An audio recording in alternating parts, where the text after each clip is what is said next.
Baik, selamat siang kita semua, pimpinan DPR yang saya hormati, Ketua Ketua 1, 2, Pak Wakil Gubernur yang saya hormati, Bapak Ibu anggota Dewan yang saya hormati, Bapak Jenderal Majen Risa dan Satgas Pangan yang saya hormati, Bapak Danrem 174 Anin Tiwaningkat yang saya hormati, dan semua jajaran dari Korem maupun Satgas Pangan yang hadir, Bapak-bapak wartawan, Bapak Ibu, tim HP dan undangan yang saya hormati. Pertama begini Bapak, kita ada proyek PSN di Provinsi Papua Selatan ini kan bukan hal yang baru. Proyek strategis nasional ini sudah dilakukan pertama di Kalimantan. Ya, waktu itu ditangani langsung oleh Presiden sendiri. Waktu itu beliau sebagai Menko Polhukam. Yang berikut, kita di Papua ini juga bukan hal yang baru. Di Kerom juga sudah pernah dilakukan dan diresmikan ditanami jambu oleh Bapak Jokowi waktu Presiden, tapi sekarang sudah ditumbuhi hutan. Demikian juga di Kalimantan. Jadi begini Bapak Jenderal, Kalimantan maupun di Sumatera berbeda dengan di Papua. Kita di Papua itu negara ada kasih namanya Undang-Undang Otonomi Khusus. Itu nomor 21 tahun 2001, kemudian diperbarui dengan Undang-Undang nomor 22 tahun 2022. Ya, jadi otonomi khusus maupun proyek strategis nasional, seharusnya proyek itu masuk di misalnya di Provinsi Papua Selatan, harus dulu dikoordinasikan dengan gubernur, kemudian bupati. Karena apa? Ini undang-undang ini jelasin, malah lebih kuat lagi undang-undang khusus ini. Kan batang tubuh Undang-Undang Dasar 1945 yang menjadi sumber undang-undang ini, itu pasal 18B itu kan belum dihapus kan, Bapak Ibu. Bunyinya itu, negara mengakui, itu ayat 1, negara mengakui dan menghormati satuan-satuan pemerintahan daerah yang bersifat khusus. Bersifat khusus ini kami di Papua terdiri dari 6 atau 7 provinsi. Bersifat istimewa itu cuma ada di Jogja, ya. Dan masih bersifat istimewa yang diatur dengan undang-undang. Yang diatur dengan undang-undang kita ada otonomi khusus kan? Jelas itu pasal ini. Bagaimana itu biasanya bisa terbang masuk lalu bongkar kiri kanan. Ini kan sesuatu yang kita bilang hentai di harga mati, tapi kita juga yang tidak akui apa yang diperintahkan oleh negara. Sebetulnya kalau kita bicara hentai di harga mati, seharusnya kita sebagai alat negara hormati itu, bukan malah kita merusak. Lalu siapa yang harus jalankan? Bapak Jenderal sendiri, kami DPR, Bapak Gubernur sendiri. Kalau kita tidak akui undang-undang itu, siapa yang harus jalan? Begitu. Sehingga proyek PSN ini yang masuk di Wanam, saya ini anak dari kampung Wanam. Yang tadi lapor itu sobat saya, PLT Kepala Kampung Wanam, Petrus Wabayat Kahun. Jadi saya mau katakan itu bahwa proyek ini belum penyelesaian bicara dengan baik dengan masyarakat. Jadi kalau tadi bilang di media sosial bahwa itu benar sekali.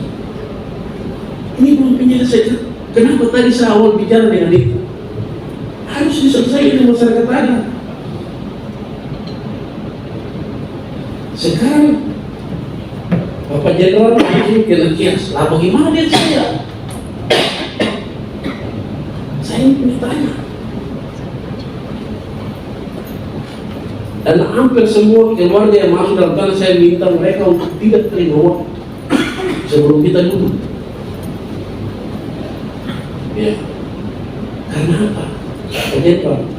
Mereka itu hidup cari busa, cari tanah busa, cari buaya, cari kelosok. Itu mereka tahu. Dari itu yang tadi lihat itu anak Romi itu saya kira-kira mana? Dia sekolahnya tidak sampai selesai SMP. Anak itu yang tanah itu gula dibuat jalan itu dibuat, dia biasa baca busuk sih. Kalau itu sudah dibusuk besoknya menjadi apalagi tadi Pak Jenderal bilang cuma 5 tahun atau enak. Dan selanjutnya nanti di bagaimana? Pendidikannya itu tidak. Dengan anaknya tadi ada Pascalis, si nama ini. Ada cucu yang namanya Juan, Adrian. Ada yang boleh berius 3 anak itu. Dan sana itu setahun dulu pernah datang tinggal ke saya masuk SMP, kasih masuk di SMP kan habis itu 3-2 bulan karena sudah terbiasa bacok-bacok dulu saya dia balik. Kemarin dia tiap saya bapak begini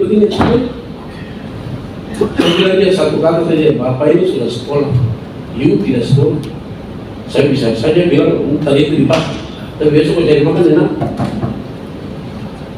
Ya, sehingga penting sekali masyarakat adat itu perlu dihargai. Ya, pasalnya juga jelas. Batang tubuh Undang-Undang Dasar 1945 pasal 18B ayat 2. Negara mengakui dan menghormati kesatuan masyarakat hukum adat serta hak tradisional sepanjang masih hidup dan sesuai dengan perkembangan masyarakat dan prinsip negara kesatuan Republik Indonesia.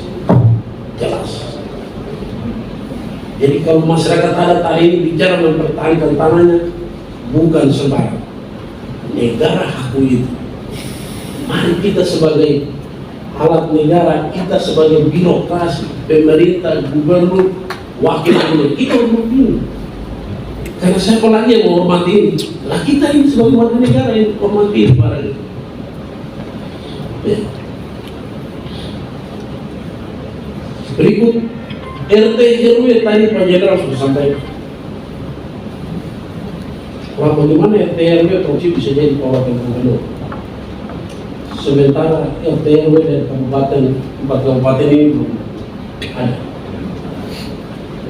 PSI sementara Pak Wakil Gubernur, Pak Ketua DPR, Wakil Ketua 1, Wakil Ketua 2.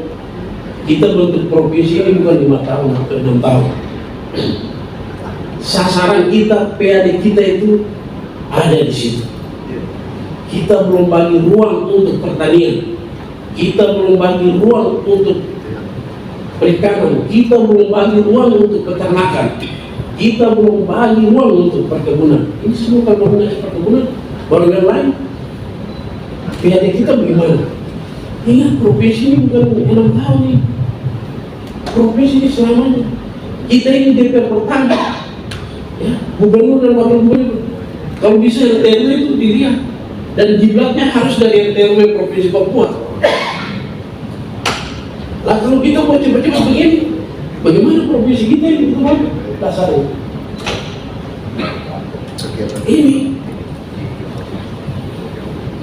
Ini kita harus bicara secara baik karena kita bukan bicara untuk 6 tahun. Provinsi ini dia akan ada sepanjang negara ini ada. Dan ini kita besok ada kelanjutan. Jadi RTW ini sangat penting. Karena itu sumber pendapatan daerah kita di sana.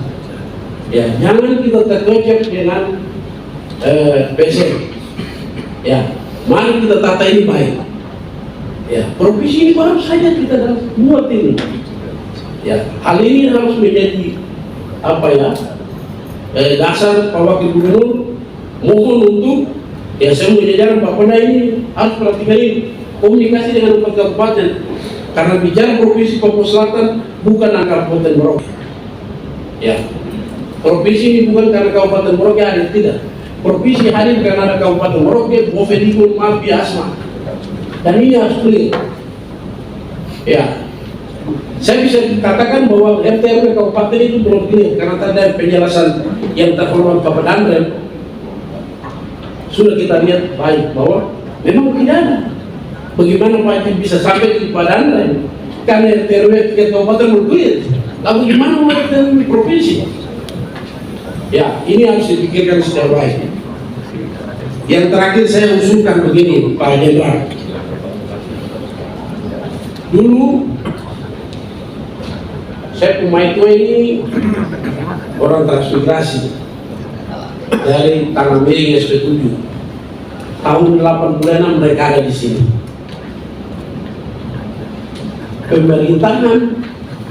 Pemerintah di zaman Presiden Soeharto, mereka bisa lakukan ada program pertanian itu dasarnya jelas.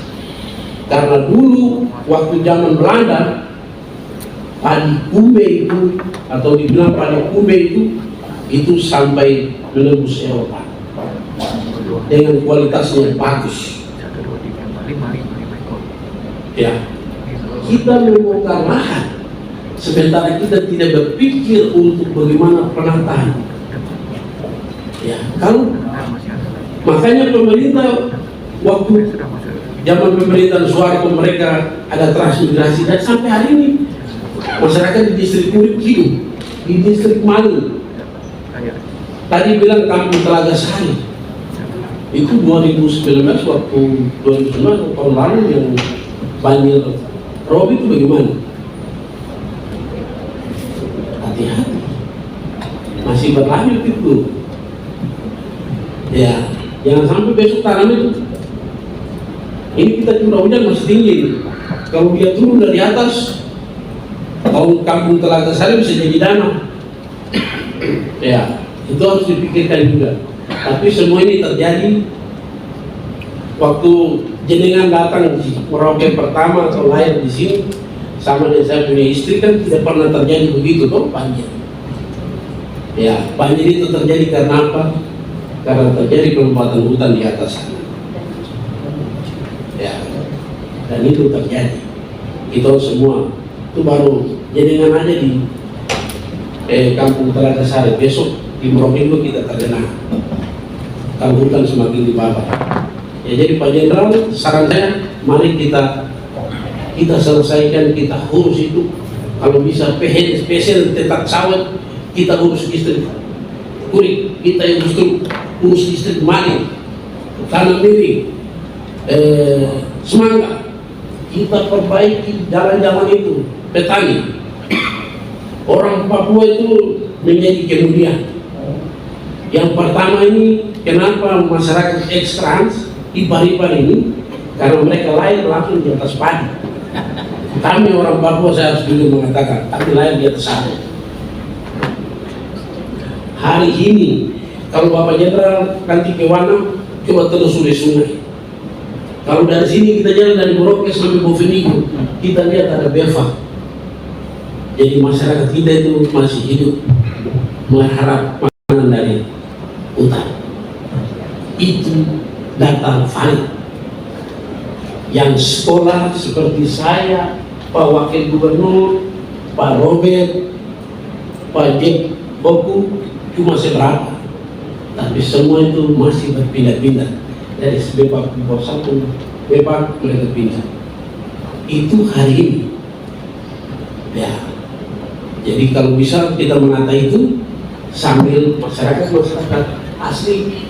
Ketika kita sudah tata ini, pari-pari ini sudah jalan bagus, dari produksinya, lahan-lahan pertaniannya sudah bagus, irigasinya kita atur baik. Ya, kita berpikir untuk bagaimana produksinya, untuk apa beras Merauke ini untuk bisa besok jadi seperti putri Thailand. Kita punya beras hari ini di Indonesia tidak bisa yang membandingin putri Thailand. Karena putri Thailand masih saja operasi di sini. Mari kita berpikir itu. Ya, demikian waktu saya kembalikan, selamat siang.